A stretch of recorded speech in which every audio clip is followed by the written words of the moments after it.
O Jardim do Éden. Um cenário de beleza indescritível, onde a criação estava em perfeita harmonia. Segundo o relato bíblico, foi ali que Deus plantou um paraíso para o homem e a mulher viverem em comunhão com ele. Imagine um lugar onde não havia dor, sofrimento ou pecado, apenas paz, abundância e plenitude. No centro deste jardim extraordinário estavam duas árvores especiais, a árvore da vida e a árvore do conhecimento do bem e do mal.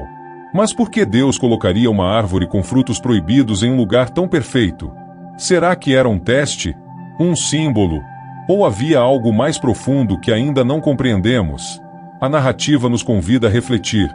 O que realmente era o Éden? Um lugar literal ou um estado de espírito?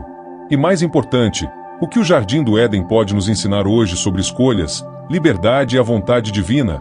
Antes de continuarmos a explorar esses mistérios, não se esqueça de curtir este vídeo, se inscrever no canal e ativar o sininho para receber notificações.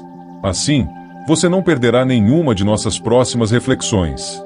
No Éden, não estavam apenas Adão e Eva. Entre os animais que viviam em perfeita harmonia, uma figura se destaca. A serpente, descrita como a mais astuta de todas. Mas quem era essa serpente? Um simples animal? Ou uma manifestação do mal? Quando a serpente aborda Eva, ela faz uma pergunta intrigante. Foi assim que Deus disse: "Não comereis de toda a árvore do jardim?" Parece uma questão inocente, mas na verdade, ela é carregada de intenção. Porque a serpente queria que Eva duvidasse de Deus? O que ela realmente queria alcançar? Esse momento nos desafia a pensar sobre como as dúvidas e tentações surgem em nossas vidas. Será que, assim como Eva, somos atraídos por algo que aparenta ser bom, mas que pode trazer consequências profundas? E como resistimos às vozes que questionam nossa fé e nossos valores?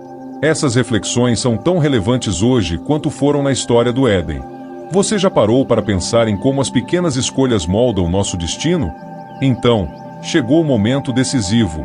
Eva, atraída pelas palavras da serpente e pela aparência irresistível do fruto, estendeu a mão. O fruto era desejável, não apenas pela beleza, mas pela promessa de sabedoria. Será que vale a pena? Talvez ela tenha pensado. E assim, ela comeu. Mas Eva não parou por aí. Compartilhou o fruto com Adão, que também escolheu comer. Foi nesse instante que tudo mudou. De repente, os dois perceberam que estavam nus. A inocência havia sido perdida, e com ela veio a vergonha, o medo e a separação de Deus. Essa cena nos leva a uma reflexão profunda. Por que as escolhas erradas, muitas vezes, parecem tão atraentes? Como algo aparentemente inofensivo pode ter consequências tão devastadoras? E será que, no fundo, todos nós temos nosso próprio fruto proibido? Essas questões nos ajudam a entender a complexidade do livre-arbítrio. Mas será que a culpa recaía apenas sobre Adão e Eva?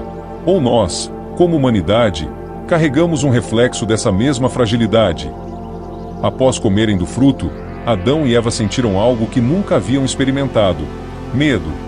Antes, caminhavam livremente pelo Éden, mas agora se escondiam entre as árvores. Quando ouviram a voz de Deus chamando por eles, sua reação foi tentar se ocultar. O Criador, que sempre foi fonte de amor e comunhão, agora parecia uma figura de julgamento. Adão, onde estás? Uma pergunta simples, mas profunda. Deus não precisava saber onde eles estavam fisicamente, mas sim espiritualmente. Essa pergunta ecoa até hoje em nossas vidas. Quantas vezes também tentamos nos esconder de Deus quando sabemos que fizemos algo errado? A resposta de Adão revela sua transformação. Ouvi a tua voz no jardim e tive medo, porque estava nu e me escondi. Aqui, vemos pela primeira vez a vergonha e o afastamento que o pecado trouxe.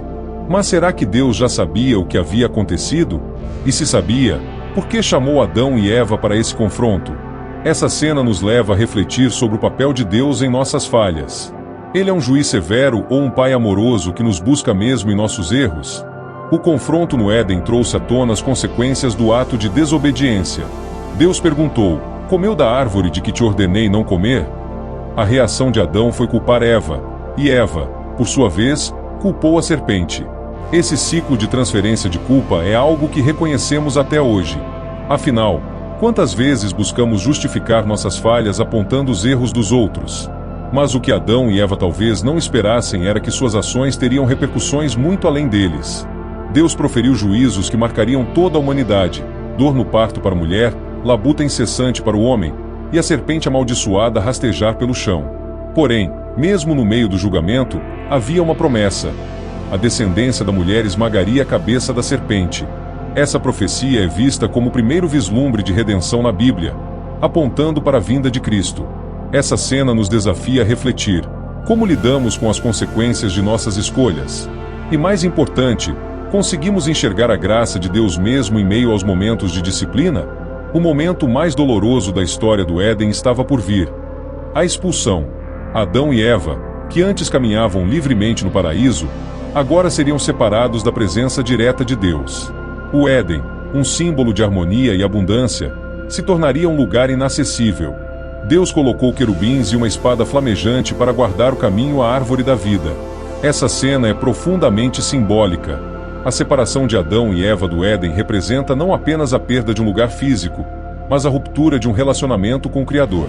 Entretanto, mesmo na saída, Deus demonstrou compaixão. Ele fez roupas para cobri-los, um ato que muitos veem como o primeiro sacrifício, apontando para a redenção futura.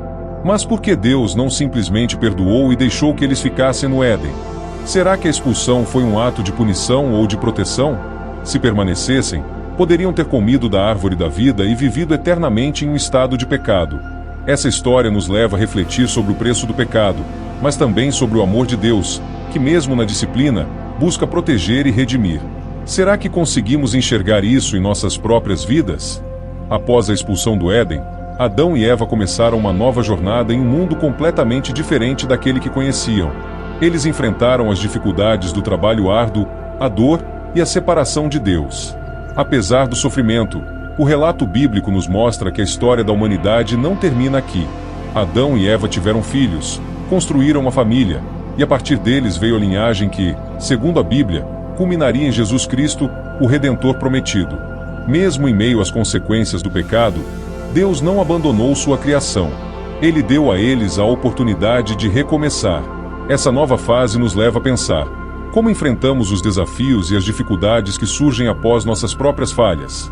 Adão e Eva tiveram que lidar com arrependimento, mas também com a responsabilidade de construir algo novo. Será que conseguimos aprender com nossos erros e transformar dor em crescimento? O relato do Éden não é apenas uma história sobre o início da humanidade. Ele é um reflexo da nossa jornada espiritual. Assim como Adão e Eva, todos nós enfrentamos escolhas diárias entre o que é certo e o que é errado. Também lidamos com as consequências dessas escolhas e as lições que elas trazem. Mas, assim como no Éden, há sempre a esperança da redenção. Deus oferece um caminho de retorno para ele, por meio de sua graça. A promessa de uma nova vida está presente em toda a Bíblia, culminando em Jesus, que veio restaurar o relacionamento quebrado entre Deus e a humanidade. Essa cena nos faz refletir: estamos aproveitando as oportunidades de reconciliação que Deus nos dá? Ou continuamos nos escondendo, como Adão e Eva fizeram no jardim? O que o jardim do Éden tem a ver com a nossa vida hoje? A verdade é que essa história reflete a experiência de cada um de nós. Assim como Adão e Eva, enfrentamos diariamente escolhas que moldam quem somos. O fruto proibido pode não ser literal, mas aparecem tentações que nos afastam do que é certo. E, tal como no Éden, também experimentamos consequências, aprendizados e, felizmente, a oportunidade de redenção. Mas o que o Éden também nos ensina é que Deus não nos abandona. Mesmo quando erramos, Ele nos busca, nos cobre com sua graça e nos oferece a chance de recomeçar. Esse é o convite divino que permanece atual: assumir nossos erros, confiar na misericórdia de Deus e escolher caminhos que nos aproximem dele. Nos dias de hoje, em um mundo cheio de distrações e desafios, será que conseguimos parar e refletir sobre nossas escolhas? Estamos aceitando o amor de Deus que nos chama diariamente, assim como chamou Adão no jardim? E mais importante, como estamos aplicando essas lições em nossa vida? Deixe nos comentários qual foi o principal aprendizado que você tirou desta história. Sua reflexão pode inspirar outros. E, antes de ir, não se esqueça de curtir este vídeo e se inscrever no canal. Ative o sininho para receber nossas próximas mensagens e compartilhe este conteúdo com alguém especial. Juntos, podemos trazer mais luz e esperança para o mundo.